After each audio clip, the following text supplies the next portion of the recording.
Quel que soit l'aspect de l'univers auquel on s'intéresse, depuis les galaxies géantes dans l'espace jusqu'aux cellules de notre corps, invisibles à l'œil nu, et en passant par les divers êtres vivants qui forment notre environnement, on ne peut objectivement que constater l'existence d'un plan bien structuré sans faille, qui apparaît tel un filigrane derrière toute création. Chaque aspect de l'univers dénote de façon flagrante un fait explicite et bien précis. La création est une réalité.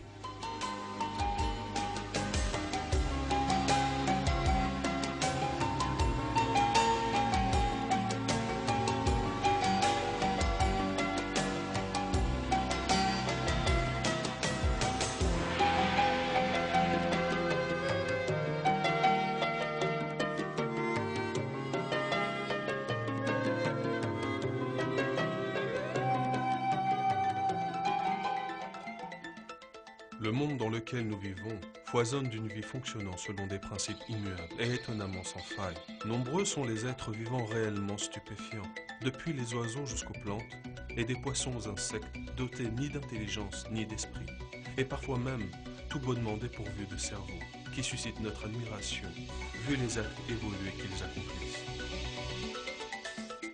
Ils nous laissent véritablement perplexes, d'autant plus que l'homme, bien que muni de toute sa sagesse, et d'une foule de connaissances, ne parvient parfois qu'à les imiter approximativement, incapable de vraiment reproduire leurs gestes.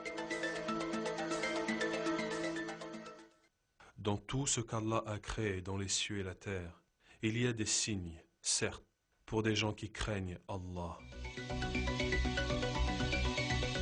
Les systèmes de défense, de reproduction et de chasse incroyablement complexes que sont ceux des insectes, qui constituent toute une branche du règne animal, révèlent de façon patente que ces systèmes ont été mis au point par un créateur sage et tout-puissant.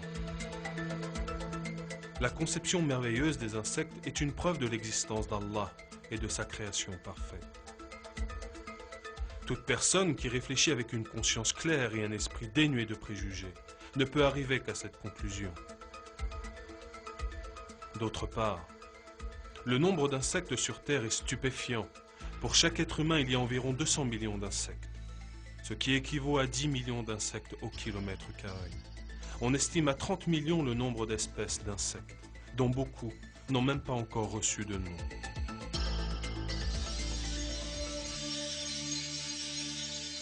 Le coléoptère bombardier est un insecte ayant suscité de très nombreuses recherches. La caractéristique ayant fait la renommée de cet insecte est son système de défense, constitué d'une arme chimique hautement complexe, logée dans son petit corps long de seulement 2 cm.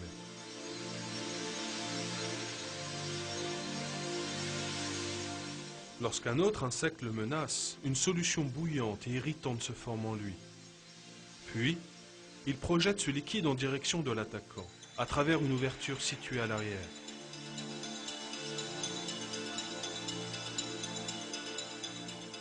Dissuadant ses ennemis par ce mécanisme de défense, le coléoptère bombardier n'est pas du tout conscient du miracle ainsi accompli. Le liquide sécrété est le fruit de réactions en chaîne très complexes se produisant dans le corps de l'insecte. Des structures spécialisées appelées lobes sécréteurs réalisent un mélange très concentré de 2 produits chimiques, le peroxyde d'hydrogène et l'hydroquinone, qui est ensuite stocké dans une enceinte de confinement appelée vésicule collectrice. Cette vésicule est reliée à un second compartiment appelé chambre d'explosion. Lorsque le coléoptère se sent menacé, il contracte des muscles situés autour de la vésicule, comprimant celle-ci.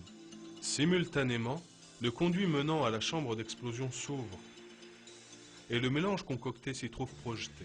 Immédiatement après, le conduit se referme.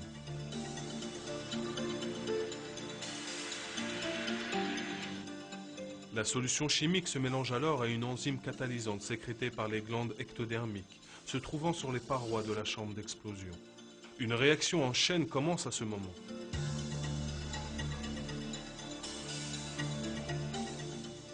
Une forte quantité de chaleur se dégage et la température du mélange atteint le point d'ébullition. Les muscles entourant le canal d'éjection se contractent de manière à diriger le jet vers la menace. Le coléoptère ébouillant ainsi son ennemi avec cette projection effectuée sous pression.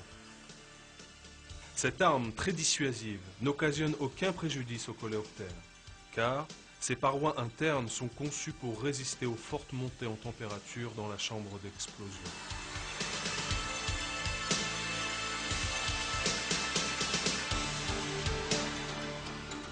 Ce merveilleux système qui laisse pantois tant de scientifiques n'a pu être formé qu'en une seule étape, tout comme c'est d'ailleurs le cas pour des millions d'autres systèmes dans la nature.